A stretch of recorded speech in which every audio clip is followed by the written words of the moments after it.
Hello scholars, once again welcome to the Indian PhD Mantra. So today we are going to discuss about the impact factor. So हम बात करेंगे impact factor क्या होता है and how it is calculated. ठीक है, तो चलिए डिस्कशन स्टार्ट करते हैं.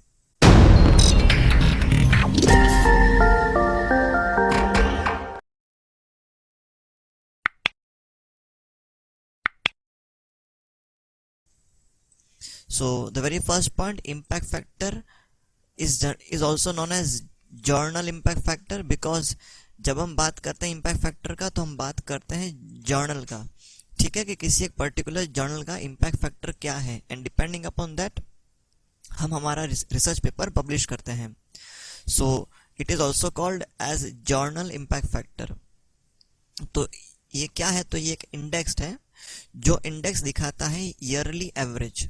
किसका ईयरली एवरेज? तो साइटेशंस का. मींस एक जर्नल है, उस जर्नल में कुछ पेपर होते हैं पब्लिश, तो जो पब्लिश पेपर हैं वो कितनी बार साइट हुए हैं इन वेरियस अदर आर्टिकल्स, उसका जो एवरेज है वो एवरेज होता है इंडेक्स. ठीक है, और वही कहलाता है हमारा इम्पैक्ट फैक्टर. ओके, और ये जो एवरेज है वो एवरेज आता है लास्ट 2 ईयर्स से. मीन्स करंट ईयर का जो इंडेक्स है that depends upon the average of last 2 year citations. ठीक है, तो लास्ट 2 ईयर के साइटेशन पे थर्ड ईयर का इंडेक्स निकलता है. ओके, और ये इम्पैक्ट फैक्टर इंपॉर्टेंट क्यों है? बिकॉज ऑलवेज ये देखा गया है कि journals with higher impact factor are often deemed to be more important. ठीक है ना, कि अगर आपको रिसर्च पेपर पब्लिश करना है तो आप ऑलवेज प्रेफर करोगे वो जर्नल जिसका इम्पैक्ट फैक्टर क्या है तो हायर है.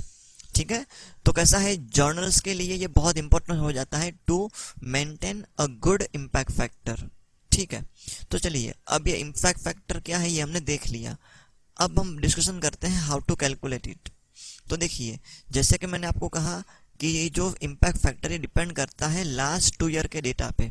ठीक है, तो ये क्या है? तो ये प्रोपोर्शन है. किसका प्रोपोर्शन है? तो साइटेशन टू पब्लिकेशंस. ठीक है, कि आपकी जर्नल में कितने आर्टिकल पब्लिश हुए हैं और उन आर्टिकल्स को कितनी बार साइट किया गया है इन लास्ट 2 ईयर्स. इसलिए आपने यहाँ पे क्या लिया कि फॉर एग्जाम्पल आपको इम्पैक्ट फैक्टर फाइंड करना है फॉर ईयर वाई, तो यहाँ पे लास्ट 2 ईयर्स का आएगा. तो y-1 y-2 means last 2 year का citations divide by last 2 years का पब्लिकेशंस.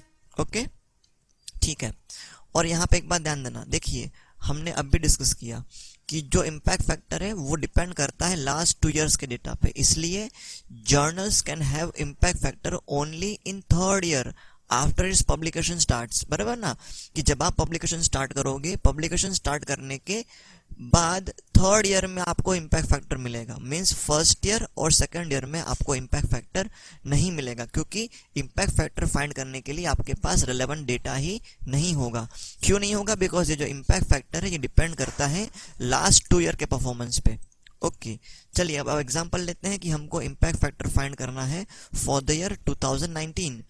तो फ्रॉम द फॉर्मूला हम क्या ले सकते हैं? Citations of 18 plus citations of 17 divide by publication of 18 plus publication of 17. ठीक है ना, तो पिछले 2 साल का साइटेशन डिवाइड बाय पिछले 2 साल का पब्लिकेशंस. चलिए इसको हम देखते हैं एक सम सॉल्व करके. तो देखिए, यहाँ पे मैंने आपके लिए डेटा लिया हुआ है 2017-18 का. तो साइटेशंस 50 एंड 60 है एंड पब्लिकेशंस 17 में 10 पब्लिकेशंस है और 18 में 25 पब्लिकेशंस है. तो जब आप इसको सॉल्व करोगे तो ये सेम फॉर्मूला, तो impact factor for 2019 is equal to citations of 18 plus 17 and publications 18 plus 17. तो अगर आप इसको सॉल्व करोगे तो impact factor for 2019 is equal to citations क्या हो जाएंगे? तो 60 प्लस 50, 18 का 60 और 17 का 50, तो citations 50 plus 60 is equal to 110. इसको डिवाइड कर देंगे पब्लिकेशन से. सो पब्लिकेशन कितना यहाँ पे 25 and 10, so 25 plus 10 is equal to 35. तो इसको सॉल्व करोगे तो आपको इम्पैक्ट फैक्टर मिलेगा 3.14.